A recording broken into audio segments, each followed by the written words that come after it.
This is Neil King for Random Acts of Cartooning, and I'm going to draw some Space Ghost today. But first... Okay, everyone, so influence for this episode is a real space journey and plot line. It's from Jim Starlin, one of my favorites of all time. I think I've done at least one piece about him. So this is Avengers and this king-size annual, and you have to know that it's multiple. When Jim Starlin was doing this, he was doing a few different books and bringing things together. He may have done them in different months and all, but these are this big epic story, and Thanos is a Jim Starlin character. I mean, he may as well be Darkseid. But when you bring Jim Starlin in, you're going to get some epic space stories. And when I think of this, I mean, you can see, I really feel like my own style. Like, I think of him, because he's very Kirby, but he's also Steranko, and he's a little Gil Kane, and, so when I see him, that's kind of what I love. Like, to see all of the depth of some of the things he does. So he's really known for these huge battles, and if he's inked by the right person, he does like some of the most beautiful things. He can do different styles. You can see how different that looks, but it's all cosmic, and that's a total 70s thing. And when I look at these pages, it just shows me, all the things that I love about comics, and just bringing you around to all these different ideas. And there's Thanos, and I think the way that he has Thanos is how the Marvel movies want him to be.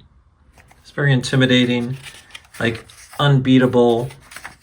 But I love seeing, if you've ever seen these recolored and everything, you really lose what this is.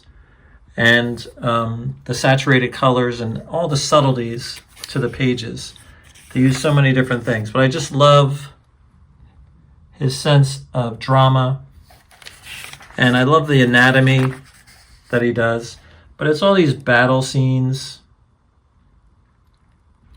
And as a kid, I just hadn't seen much of this before, and like I say, he's taken a lot of things from the masters of comic action, and he brings his own slant to it. But they're all really great little sagas, and he brings in multiple characters. But I just love the way that he does all of these things. He has these big fight scenes. You think about the end of Avengers, where they're all going after Thanos. This is kind of how this one was. And I just love everything about it and all the power. But you can see there's lots of Kirby in there, that crinkle there. And but I could look at these all the time. I'm just constantly amazed by how much these guys used to do and pull together, and how so many of the comics or the movies from now are really using the Starlin feel, the cosmic feeling. So he's a great one. I probably talk about some of my top 5 or 10 books are from Jim Starlin. You should get that one.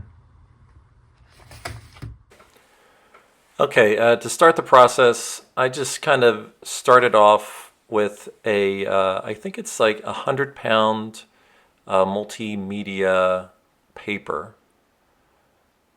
Here's a sketch.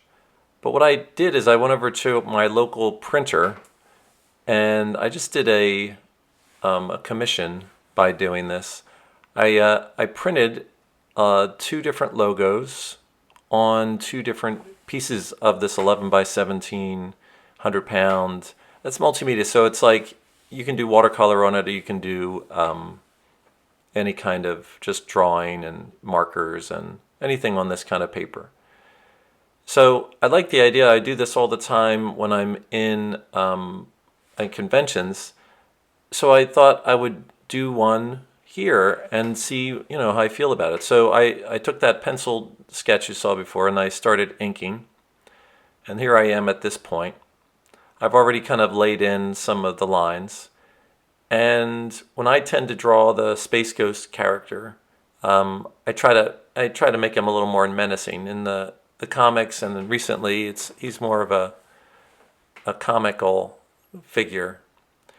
So I just use my typical brush pens for all this stuff, and with this, it's just a thinner, little stronger line that I kind of go in and make sure that it's all there.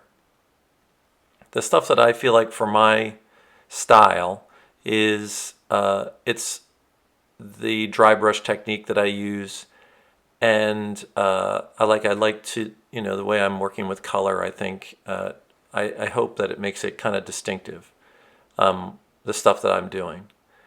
So with this character, this beautiful design by Alex Toth, and he's one of the greats. But I guess this is Hanna-Barbera, and when he would create these characters, I mean, he's so Kirby. Like, I don't know if Jack Kirby could have designed this better. Like, it's one of the great costumes ever. Like a white costume with this kind of shrouded image.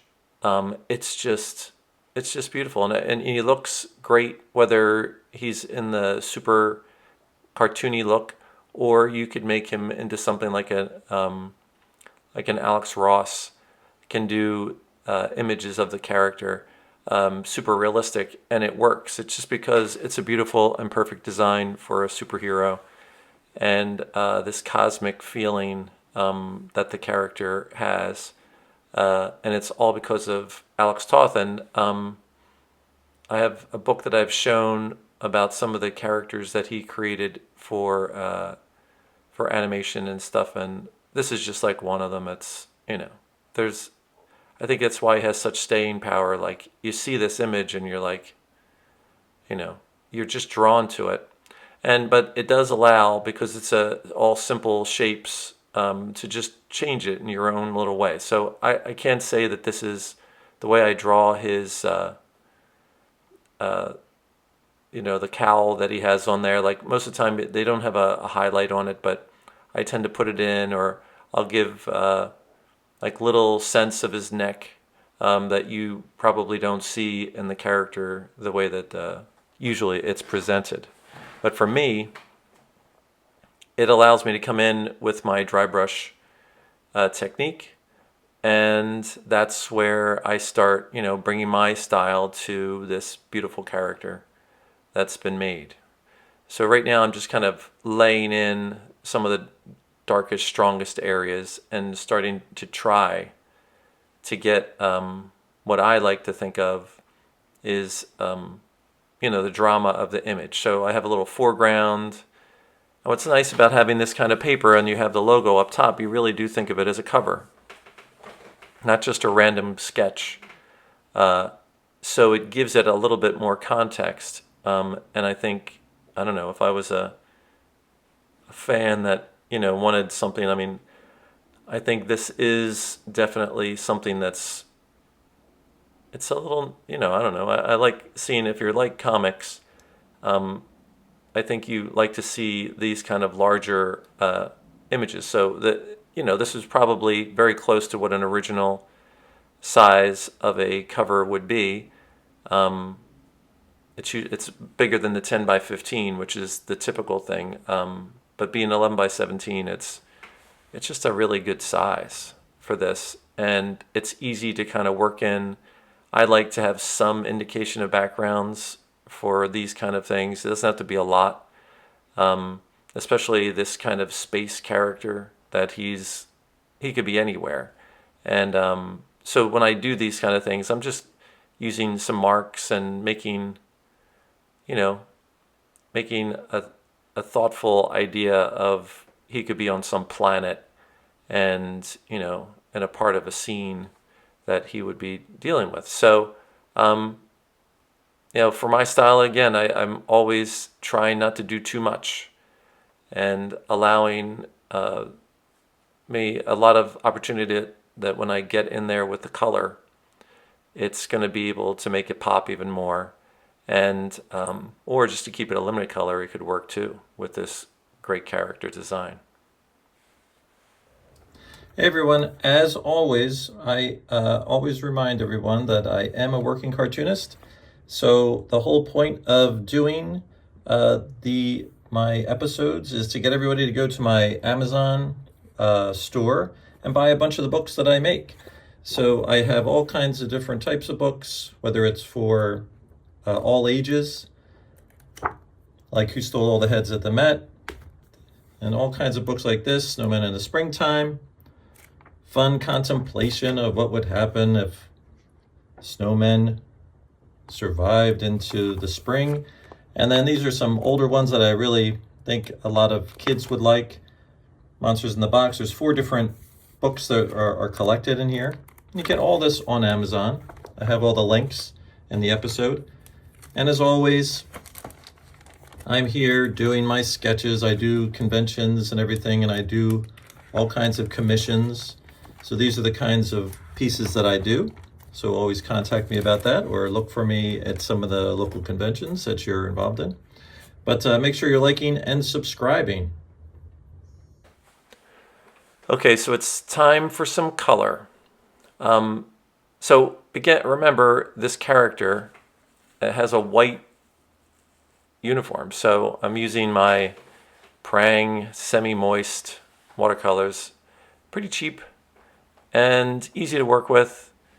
And especially when you're doing these kind of things, you just kind of you want to get some value in there. So for me, instead of just making him, this white and gray type of thing for his uniform, I'll go in with either, depending on where he is or how I'm setting him up, a warm or a cool value instead of just gray on the white of his costume. So I'll put in this light pink, and I'll add some more of the colors that would be happening around him eventually. But I got to leave some white on there so that you see it. So at this stage, it's just I'm going in as light as I can, and just trying to make sure that I don't overdo it, and then I can be a little more aggressive once you have the value in there. So all I'm doing is saying, okay, here's the lights coming from above, this power stuff off of his hands, and so I'm just trying to keep it consistent. But remember, like when you're working with this kind of thing, you can't be too worried about it being too realistic. Like it's still this cartoon, and the way I look at these things is you just have to flow with this with the subject matter, and just have dynamic feeling to it as much as you can. And I think it'll serve you better if you're always just going for drama and realizing that maybe sometimes the light source it's not consistent, or it's not doing something like that. But for me, to make the character pop, it's really important to get this value in first, this warmth.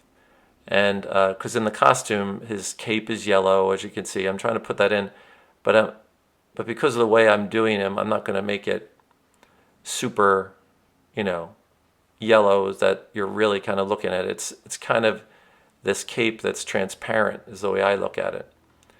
So you do have to have the yellow, but for me, I just kind of put that in. Now, because I have this, the logo up there, and it is a copy, so I got in my print shop that's around me, I was able to ask them to do this. So I just made in Photoshop. I took the logo. I even took the old gold key, the publisher, I suppose, of one of the earlier. There was a Space Ghost comic book, of course, Hanna-Barbera. I'm sure I had one for all of those things. So I thought it would be cool to have that up there to give it, a little feeling. If it was Marvel or something like that, maybe I'd do the same thing. But I like the old-fashioned ones. And I'm trying to avoid going onto the text. So I do this all the time. Like, I'm so used to at conventions people coming up and they have those blank comic books, the covers, and that artists just do a sketch right on top. So it's a white image. Now the problem I always think that with that paper is it's probably really good for markers, but if you're using watercolors with it, it's very very fragile. And so by me using this kind of multimedia color paper that I have and cutting it down to 11 by 17, and they ran it for me. It doesn't look any different or feel different than the paper they have. They just ran it for me, and it's not like they put it into a tray or anything. They just put it off of there. So for me now, it's great, and it doesn't seem like the ink is bleeding at all with the water on top. So it's going pretty well, and I'm really happy with the idea that I can work with this watercolor. It's not like the thickest watercolor, but it's definitely versatile, and I have a whole big pad of it. So I do think I'm going to make some more of these, and because they're just so fun to do. You have any of these characters. I have a whole nother one. Maybe I'll use the secondary characters on that and see if people will be interested. So again, here I am. I'm moving along, and I'm trying to get them into this this background. So I'm sticking with this kind of violet and this purpley magenta. Like I have a few of those things, but so the background and the foreground have that. So if you're gonna make something pop, though, remember this this kind of stone or something in the front. You have to have the light, medium, and dark of it, and as you go back further, you don't have the full thing. But you can see the strength of that line. It's so powerful. Almost anything color you put on there is not going to be as strong as that line. So to me, I want him to stick out from the background. You can see, like, if I left it like this, it's fine, but I prefer to push it a lot further. So at the beginnings that start like this, it's just me laying in color, just because I know I'm going to be looking through all of that eventually, and putting on some black and grays on top of all these colors to go for even more contrast. And I think it works well. The technique I do for sketches, I think they just kind of work. And you can see I'm trying to put a little of those values in there, like a little bit of the magenta or the purple right into his costume, that it was just kind of with those reds. So it still reads as a white costume, but instead of, I could have easily just put grays on there, and I think it's a little too flat when you do that. But I will put gray on top of the color, and I think it helps. So at this stage, I have begun to get some of like black on top of the color. So it's all going to still be seen through, and I just want to do some of that kind of power Kirby Crinkle kind of feel. And the more I do about it in the background, I mute the things down, get rid of the white whites, because he's really the one that has the white on his costume. So if there's any kind of white around him somewhere else, it's going to compete. So what I want to do is get around him, and anywhere that the background kind of touches him, I want to make sure that's very contrasty, and so that he is the major focus, and so that your eye isn't kind of darting around. You can look around eventually and see what it is, but by doing this, it just pushes it all back. And as I jump ahead to this one, you can see why you do this technique, and it really helps it out. It really makes him seem like he's closer to us, and there's no question about the focal point and everything with it. I just think, I don't want to use black and gray for everything I do for these sketches, but it definitely helps, like around this power thing around his hands. I think it has to be a little, instead of just the black line, I just want to be able to go around. And to me, it almost reads, once you get around that logo and everything, it reads as like a galaxy and stuff, because those colors together, the magenta and the purple, and then with these grays and blacks, to me, it just seems very kind of space-like. I could have put some, if I had a white marker or some whiteout, like one of those whiteout markers, I could put some stars back there. It would make it even more cosmic. But I don't think you need to, especially this. I feel like it's working. The background looks, it's very watercolory, but you get that real sense of power that I was showing with Starlin uses and Kirby uses. And it's just, this is what it is, like if you're interested in understanding how to make a sci-fi cartoon, you look at those masters, and that's what they did. They just put these kind of things around, and they're just so interesting to look at. I do want the background to go around that text, but you can see, like, I'm just beefing little areas up. I'm getting really close to the end. There's not much more I want to do with it, but at this point, I'm just squinting my eyes, and every time I look at it, and seeing if, is it strong enough? Is it reading enough? And because I just take the basic character and that well-designed character and just make him my own, this is what you get, with different styles. And if it's a good character, you should be able to bring a little of yourself into that, instead of it just looking like a copy of something that Alex Toth had done. And that's what's so fun about going to conventions and doing these things. People will approach me and they'll be like, hey, could you do this or that? And I haven't thought, I've done Space Ghost before, but having just done a commission with this kind of format, I thought it would be good to maybe put I'm about to have a show in a couple weeks, so I'm going to try out some of this and see if people like them.